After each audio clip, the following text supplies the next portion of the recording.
বড়োদেরকে প্রণাম আর ছোটোদেরকে ভালোবাসা জানিয়ে আমি শিপ্রা মজুমদার আজকে আবার একটা নতুন রেসিপি নিয়ে তোমাদের কাছে চলে এসেছি। আশা করি রেসিপিটা তোমাদের ভীষণ ভালো লাগবে। তাহলে দেখতে শুরু করো এখন থেকে। আজকে আমি তোমাদেরকে কী দেখাতে চলেছি দেখো বন্ধুরা, এখানে আমি প্রায় 300 গ্রাম চানা ডাল ভিজিয়ে রেখেছি। এটা ওভারনাইট ভেজানো ছিল। এরপরে আমি কুকারের মধ্যে একটু জল দিয়ে চানাগুলোকে সমস্তটা সেদ্ধ করতে বসিয়ে দিচ্ছি। ধীরে ধীরে সমস্ত চানাটা আমি কিন্তু দিয়ে দিলাম। এর মধ্যে হাফ চামচ আমি লবণ দিয়ে দিয়েছি। দেখো সম্পূর্ণ ঢালা হয়ে গেছে। এরপরে কুকারের ঢাকনাটা বন্ধ করে 2টো সিটি দিয়ে নেব। এবার কড়াইয়ের মধ্যে পর্যাপ্ত পরিমাণে সরষের তেল দিয়ে দিলাম। এখানে প্রায় 5 টেবিল চামচ সরষের তেল আছে। এবারে আমি এখানে তেজপাতা, গোটা এলাচ 2টো, 3টে লবঙ্গ আর একটা দারচিনি দিয়ে দিলাম। এটা যতক্ষণ না সুগন্ধ বেরিয়ে আসবে ততক্ষণ পর্যন্ত আমাকে এটাকে সুন্দর করে ভেজে নিতে হবে। আর এদিকে দেখো 2টো পেঁয়াজ, হাফ ইঞ্চির থেকে একটু বেশি আদা, রসুন 5-6 কোয়া আর 2টো আলু সমস্ত কিছু নিয়ে ছাড়িয়ে নিয়েছি, খোসা ছাড়িয়ে। এবারে এদিকে কিছুটা আদা জুলিয়ান করে কেটে রেখেছি, কিছুটা আদা মিহি করে ঘষে রেখেছি, আর এখানে 5-6 টুকরো রসুনকে ঘষে রেখেছি, আর পেঁয়াজগুলোকে কুচি করে নিয়েছি। এরপরে কড়াইয়ের মধ্যে পেঁয়াজগুলোকে দিয়ে দিলাম। এখানে 2টো বড় সাইজের পেঁয়াজ আছে। সম্পূর্ণটা আমি কুচি করে এই তেলের মধ্যে দিয়ে দিচ্ছি। ভালো করে ওপর নিচ নাড়িয়ে চাড়িয়ে নেব যাতে না পুড়ে যায়, সেই দিকটাও লক্ষ্য রাখতে হবে।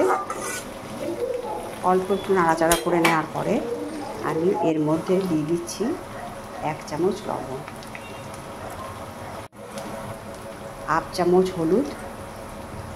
এবার এই লবণ আর হলুদ দিয়ে ভালো করে পেঁয়াজটাকে আমি হালকা সুন্দর করে ভেজে নেব। দেখো বেশ কিছুক্ষণ ধরে নাড়িয়ে চাড়িয়ে এটাকে ভেজে নিচ্ছি। এরপরে আমি এর মধ্যে দিয়ে দিচ্ছি হাফ চামচ আদা গ্রেট করা। পেঁয়াজটা ঠিক এইরকম পর্যায় পর্যন্ত হলো, তারপরে আদা গ্রেটটা দিয়ে দিলাম। 1 চামচ রসুন গ্রেট করা। এবার এটা আদা রসুন দিয়ে ভালো করে গন্ধ যাওয়া পর্যন্ত এটাকে কিন্তু আমি কষিয়ে নিই।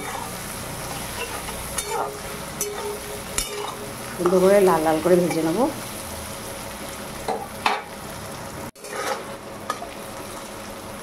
দেখো এইরকম পর্যায় পর্যন্ত আমি কিন্তু এটাকে ভেজে নিয়েছি।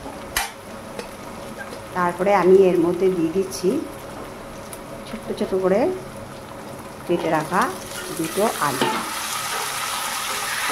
আলুটাকে দিয়ে ভালো করে ভেজে নেব।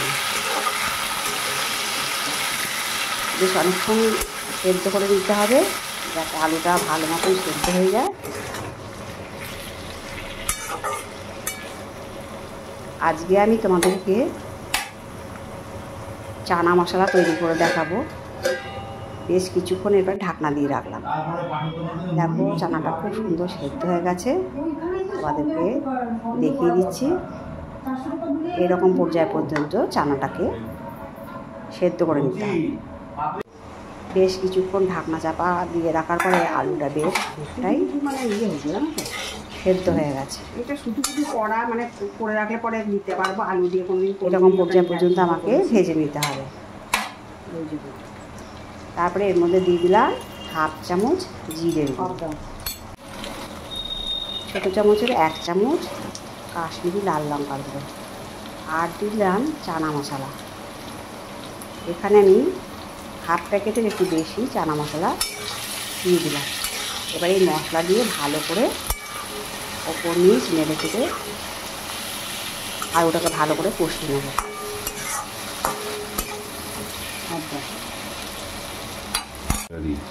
দেখো কষানো হয়ে যাওয়ার পরে আমি এটাকে যাতে আর কাঁচা গন্ধ না বেরোয় সেই পর্যন্ত আমি জল দিই। জলটা দিয়ে ভালো করে 4-5 নাড়ি চাড়ি নিলাম। এবারে আবার একটু কিছু সময়ের জন্য ঢাকনা চাপা দিয়ে রাখলাম। দেখো ঢাকনা খুলে এরপরে আমি দিয়ে দিচ্ছি কিছুটা টমেটো সস, প্রায় 1 চামচের মতন টমেটো সসটা দিয়ে দিলাম। টমেটো সসটা দিয়ে ভালো করে নাড়িয়ে চাড়িয়ে কষিয়ে নিতে হবে। টমেটো সসটা দেওয়ার জন্য কিন্তু খুব সুন্দর একটা টেস্ট আসবে। আজকে কিন্তু আমি টমেটো অ্যাড করলাম না, একটু টমেটো সস দিয়ে দিলাম। তারপর সমস্ত যখন মশলা কষে গেল এইরকম পর্যন্ত কষিয়ে নিতে হবে। তারপর সেদ্ধ করে রাখা চানাগুলো আমি সম্পূর্ণ দিয়ে দিলাম। আমি এর আগের দিন তোমাদেরকে নিরামিষ চানা মশলা তৈরি করে দেখিয়েছিলাম। আজকে আমি পেঁয়াজ রসুন অ্যাড করে তোমাদেরকে চানা মশলা তৈরি করে দেখাচ্ছি। আমরা দুরকমভাবেই চানা মশলা করতে পারি। অনেকে চিকেন কিমা দেয়, আমি আজকে আলু দিয়ে তোমাদেরকে তৈরি করে দেখাচ্ছি। এইভাবে তৈরি করে নিলে ছবিটা তুলবো, নান সমস্ত কিছুর সাথে খেতে কিন্তু ভীষণ ভালো লাগে। ভালো করে মশলার সাথে নাড়িয়ে চাড়িয়ে নিলাম। এরপরে দিয়ে দিলাম 1 চামচ চিনি। চিনি দিয়েও একটুখানি ভালো করে কষিয়ে নিব। কটার সময় আসলো? চিনিটাকে দিলাম স্বাদটাকে জন্য।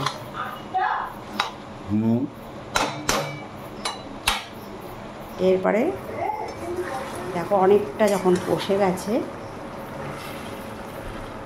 সুন্দর করে নাড়িয়ে চাড়িয়ে যতক্ষণ সম্ভব আর কি ভালো করে কষিয়ে নিতে হবে। এরপরে দিয়ে দিলাম জুলিয়ান করে কেটে রাখা আদাটা। পরে এই আদাটা দিলে কিন্তু খুব সুন্দর একটা গন্ধ আসে। তারপরে দিয়ে দিলাম কিছুটা ধনেপাতা কুচি। এটা দিয়ে ভালো করে নাড়িয়ে চাড়িয়ে কষিয়ে নেব।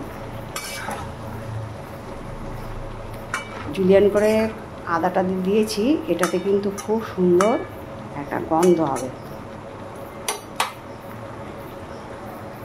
তারপরে দিয়ে দিলাম কেটে রাখা 2 কাঁচা লঙ্কা,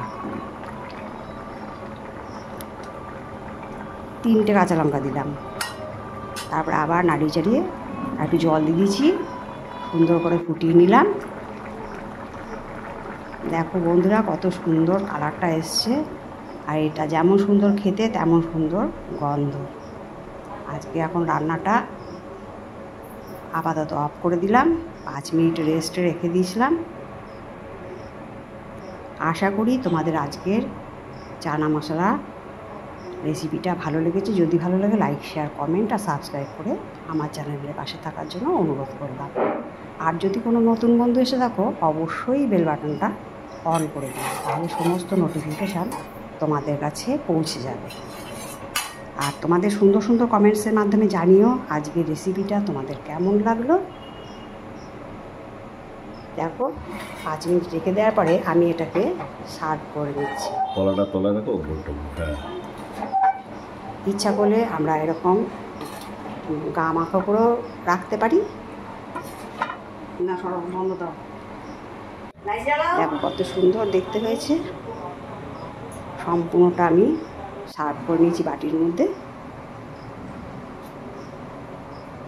তাহলে বন্ধুরা আশা করছি আজকের আমার চানা মশলা তোমাদের রেসিপিটা ভালো লাগে। তাহলে আজকে এই পর্যন্ত রাখলাম, অন্য কোনো দিন অন্য কোনো রেসিপিতে দেখাবে। কেমন? টাটা।